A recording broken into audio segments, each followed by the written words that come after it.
सूर्य अस्तामध्ये बुडतो आणि विषण्ण काळोख आसमंताला घेरून येतो. काळोखाची व्याख्याच वेगळी. तो असतो घनदाट आणि उजेडाची दुसरी बाजू. त्याचं निराळं राज्य, त्याचे व्यवहार वेगळे, त्याच्या स्वागताचे चित्कारही भयावह. माणूस सूर्य बुडाल्यानंतरच्या काळोखावर मात करायचा वर्षानुवर्ष प्रयत्न करत असतो. काळोखाला छेद देणारी लखलखती रेषा शोधत असतो. एका 6 डिसेंबरला असाच एक सूर्य बुडाला. काळोखाचा ठणक ठेवून गेला. तो ज्यांच्यासाठी सूर्य होता त्यांच्यासाठी तर बुडाला, पण ज्यांच्यासाठी कुणी नव्हता त्यांच्यासाठीही बुडाला.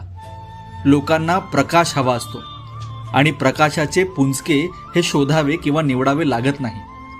ज्यांच्या चरित्राचं उत्तरदायित्व हे प्रकाश पेरण्याचं असतं ते आपलं तुपलं करत प्रकाश वाटत नाहीत. त्यांच्या डोळ्यासमोर